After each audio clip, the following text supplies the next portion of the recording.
band that we have here this evening.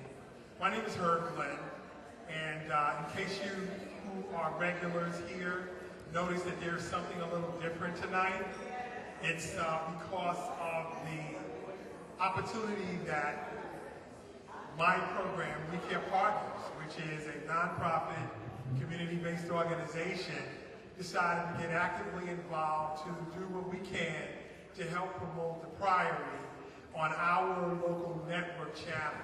We manage the cable network as a volunteer for the Honorable Mayor of Irvington, Wayne Smith. And we also have a relationship with the media on Cablevision, and we're beginning to build a strong internet involvement. And we thought, you know, it would be really great if we could really capture the great entertainment that goes on here in Newark, New Jersey in particular, but specifically to really promote what's going on in the genre of jazz. And the relationship began to build a strong opportunity where we are now doing this live at 5, live after 5 program on a weekly basis. And so my partner, Barry Jackson, who will be around later on, thought it would be a good idea if we can come here and ask if we can participate with the Priory, especially in its redevelopment and restructuring, and to help promote this live activity that's going on, and to get people to begin to see how important this venue really is to our community. And so what we do is talk, and we promote many of the gifted artists that are here in our community.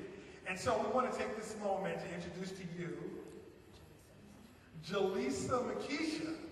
Jaleesa Makisha is a poet, and she has been actively involved in spreading her gifts throughout our community. And Jaleesa, thank you very much for giving us the time to be able to share your talent with this lovely audience. Thank you. Okay, Jaleesa.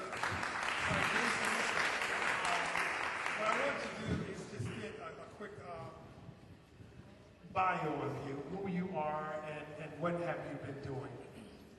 Well, my name is Jaleesa Makisha. I'm from Irvington, New Jersey. I'm a graduate of Irvington High School, class of 2006. And I wrote this book called Poetic Inner Me, March 13, 2013. This book basically talks about every aspect of life, from dying at an early age, to wanting to give up, to wanting to end your life. You know, that was the beginning of my book. I wanted to end it all. And instead of, you know, taking my own life, I decided to pick up a pen and write about it. And you never know where poetry might take you. And look where I am now. That's very interesting. You know, a lot of times, especially young women your age, you know, have these inner passions, to say the least. And a lot of times they are unable to share with others because of either guilt or being afraid. What helped you to overcome your shame and guilt? Well, first of all, you have to become one with yourself and be in truth with yourself. You have to know what you're going through. You can't deny what you're going through. And you have to seek help. A lot of people are afraid to seek help for what they're going through. You know, and then you have to pick up a pen and write about it, because you never know who might be going through the same thing you're going through. You have to realize you're not the first person to live life, and you won't be the last person to live life. So there's always going to be someone who's been where you are. You know, and there's always going to be someone who's going to come up and be where you are. So you have to be in a position to look back, you know, and reach back for the children and the young adults and the adults that's going to sit and be where you are. You know, you have to be a lending hand because someone else was a lending hand to you. So. Now, looking at it from that particular idea of being able to just reach out and kind of touch somebody in the sense of it, how do you feel your poetry is going to inspire others? Well, I focus on real life, like what I see.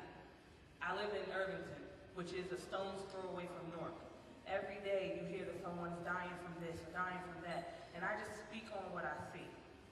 You know, there are poetry, you know, there's poetry in the book that is love poems, but the majority of the poetry speaks on real life.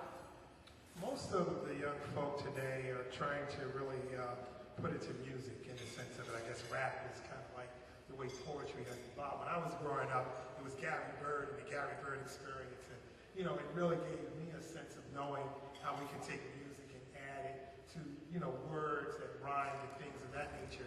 Now, it's not so much that it isn't powerful or it doesn't have a true relationship of talent, but the messages are distorted. Are your messages really now helping to challenge a better relationship so people can understand how to overcome those particular obstacles? I believe so because, as I said, I write about what I see. And your eyes can't lie to you. What you see is right in front of you. You have to write about something that's going to relate to other people. And hopefully someone will open my book and read something that I've written and overcome what they're going through. That's basically my hope of this book. So. All right, Lisa Lakeisha, we're going to give you an opportunity to share with us some of your poetry.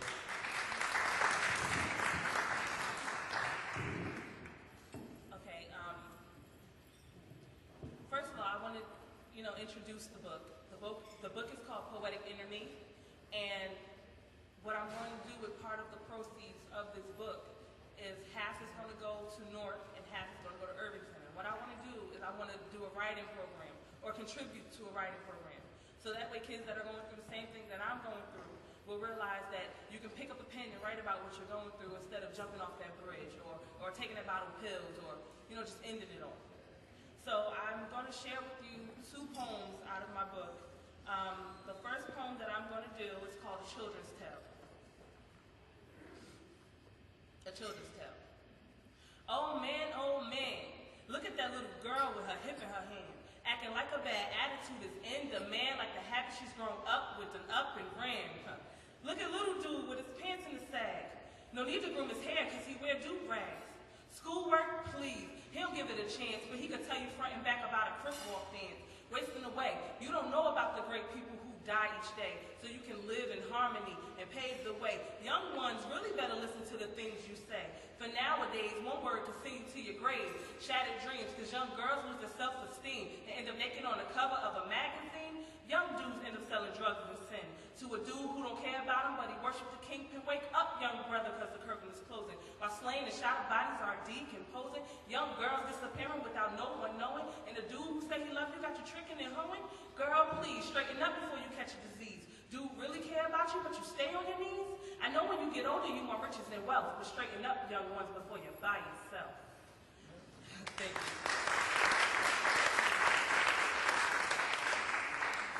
And the last one that I'm going to share with you is called She Dreamt.